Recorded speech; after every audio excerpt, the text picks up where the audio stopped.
আসসালামু আলাইকুম। আমি professor doctor A Q M. Mohsin, gastroenterologist and hepatologist. সাম্প্রতিক ইউনাইটেড মেডিকেল কলেজে আমার কাজ শুরু করেছি। আমি গত ৩৫ বছর ধরে গ্যাস্ট্রন্টোলজি প্র্যাকটিস করছি বাংলাদেশে, এবং আমার সাবজেক্ট হচ্ছে ইন্টারভেনশনাল গ্যাস্ট্রন্টোলজি। ইন্টারভেনশনাল গ্যাস্ট্রন্টোলজি হচ্ছে অ্যান্ডোস্কোপের মাধ্যমে যত রকমের চিকিৎসা আছে আধুনিক বিশ্বে, সেইগুলি প্রাথমিক ১৯৯০ সাল থেকে আমি বাংলাদেশে শুরু করেছি। তখন বাংলাদেশে এই গ্যাস্ট্রন্টোলজি বা ইন্টারভেনশনাল গ্যাস্ট্রন্টোলজি ছিল না। আমার এডুকেশন, আমি কলেজ অফ ফিজিশিয়ানের FCPS মেডিসিন করেছি। এরপরে আমি অক্সফোর্ডে গ্যাস্ট্রন্টোলজির উপর বিশেষ ট্রেনিং নিয়েছি অ্যাজ এ রিসার্চ ফেলো। এরপরে আমি সৌদি আরবের সবচেয়ে বড় হসপিটাল রিয়াদ সেন্ট্রাল হসপিটালে কনসালটেন্ট হিসেবে কাজ করেছি ৩ বছর। এরপর আমি বাংলাদেশে এসে আমার প্র্যাকটিস শুরু করেছি। আমার কর্মজীবনে আমি বাংলাদেশে প্রথম therapeutic ERCPs and other therapeutic procedures বাংলাদেশে স্টাবলিশ করেছি।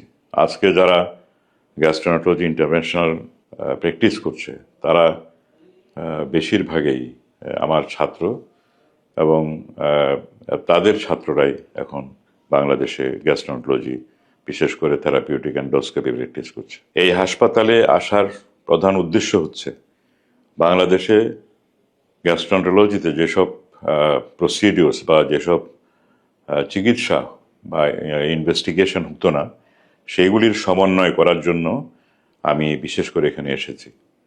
এখানে অনেকগুলি প্রসিডিউর যেগুলি বাংলাদেশে হয় না, যেমন mortality study of GI tract, PH study of oesophagus and others. এছাড়া আরও কিছু প্রসিডিউর আছে, যেমন ক্যাপসুল এন্ডোস্কোপিস, ব্রিথ টেস্ট, স্পেশালি দি লিভার ফাংশন টেস্ট এবং প্যানক্রিয়াটিক ফাংশন টেস্ট। ব্রিথ টেস্টের মাধ্যমে যেগুলি ইভ্যালুয়েশন করা হয় সেগুলি বাংলাদেশে নাই। সুতরাং সেগুলি আমরা এখানে ইন্ট্রোডিউস করছি। আর একটা বিশেষ জিনিস, সেটা হচ্ছে যে ক্রনিক প্যানক্রিয়াটাইটিস, স্পেশালি দি স্টোন ইনডিউসড ক্যালকুলার প্যানক্রিয়াটাইটিস। এটার চিকিৎসা বাংলাদেশে একমাত্র সার্জারি ছিল, এবং বিশেষ ক্ষেত্রে এসব সার্জারি করা যায় না। সুতরাং এটা বাইরে থেকে দিয়ে বিশেষ, যেটাকে ESWL বলা হয়, সেই মেশিন বাংলাদেশে একটাও ছিল না। আমরা এখানে প্রথম বাংলাদেশে এই সার্ভিসটা শুরু করতে যাচ্ছি। এরপরে যেটা হচ্ছে যে লিভার ডিজিজের এন্ড স্টেজে যে লিভার ট্রান্সপ্লান্ট করতে হয়, এটারও কনসেপ্ট আমরা বহুদিন থেকে চালু করার জন্য চেষ্টা করেছি, সরকারি লেভেলে, বেসরকারি লেভেলে। কিছু কিছু হয়েছে, কিন্তু এটা সাস্টেইনেবল হয়নি।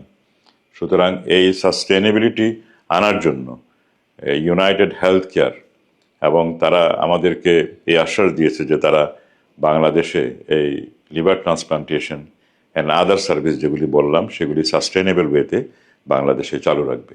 গ্যাস্ট্রন্টোলজিতে আরেকটা নতুন দিক হচ্ছে অ্যান্ডোসোনোগ্রাফি। অ্যান্ডোস্কোপের মাধ্যমে যে আল্ট্রাসাউন্ড প্রুফ দিয়ে যেসব চিকিৎসা এবং ডায়াগনস্টিক ফেসিলিটিস বাংলাদেশে এখনও পুরোপুরি এস্টাবলিশড হয়নি। আমরা এই ব্যাপারেও উদ্যোগ নিয়েছি যাতে অ্যান্ডোসোনোগ্রাফিক গ্যাস্ট্রোইন্টেস্টিনাল প্রসিডিউর বাংলাদেশে আমরা সাস্টেইনেবল ওয়েতে করতে পারি। ভাস্কুলার অ্যাপ্রোচ ইন গ্যাস্ট্রন্টোলজি, এই বিষয়ে আমরা বাংলাদেশে অনেক পিছিয়ে আছি, এবং সেই প্রসিডিউরগুলি হতো না। যেমন টিপস, টেইস, ভাস্কুলার এম্বোলাইজেশন, এসব জিনিস বাংলাদেশে এখনও বিশেষভাবে চালু হয়নি। আমরা এই ব্যাপারে উদ্যোগ নিয়েছি, এবং অচিরেই আমরা এসব প্রসিডিউরস করতে পারবো ইনশাআল্লাহ। এই সমস্ত কিছুর সমন্বয়ে বাংলাদেশের গ্যাস্ট্রন্টোলজি সার্ভিসকে একটা ন্যূনত দেশের সমপর্যায়ে নিয়ে যাওয়ার জন্য যা যা করা দরকার সব কিছুর সমন্বয় আমরা করতে পারবো বলে আশা করছি ইনশাআল্লাহ। সুতরাং আমাদের এই এন্ডেভার জাতির কাছে আমরা তুলে ধরতে চাই, এবং আমরা সবারই সহযোগিতা চাই, বিশেষ করে মিডিয়াগুলি। তো ডাক্তাররা যে সেলফলেসলি যে অনেক কিছু করেছে, বিশেষ করে কোভিডের টাইমে এবং এর আগেও এবং পরেও যা করে যাচ্ছে, সেগুলি বিশেষ প্রচার হয়নি বাংলাদেশে।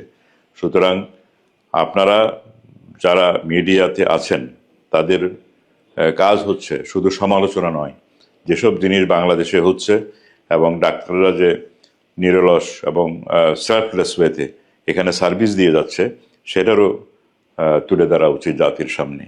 আমার অভিজ্ঞতা হচ্ছে, আমি বিদেশে ছিলাম, আমি অক্সফোর্ডের মতো জায়গায় কাজ করেছি, আমি দুনিয়ার অনেক জায়গা থেকে অফার পেয়েছি, এবং আমি সৌদি আরবের সবচেয়ে বড় হাসপাতালে গ্যাস্ট্রোন্টারোলজিস্ট হিসেবে কাজ করেছি। আমি আমেরিকাতে, ইউরোপে থেকে যেতে পারতাম বা ইংল্যান্ডে থেকে যেতে পারতাম, কিন্তু দেশে কিছু করার জন্য ফিরে আসছিলাম। কিন্তু গত 30-35 বছর বিভিন্ন ঘাত প্রতিঘাত পেয়েও এখনো পর্যন্ত আমার আশাহত হয়নি। আমি আমার কাজ চালিয়ে যাওয়ার জন্য এবং এই ইউনাইটেড গ্রুপের তাদের আশ্বাসের ভিত্তিতে এবং তাদের কমিটমেন্ট নিয়ে আমি আমার নতুন যাত্রা আবার শুরু করলাম। এই জন্য আমি সবারই দোয়া প্রার্থী এবং সবারই প্রতি আমার কৃতজ্ঞতা, এবং তাদের সবারই হেল্প আমার প্রয়োজন।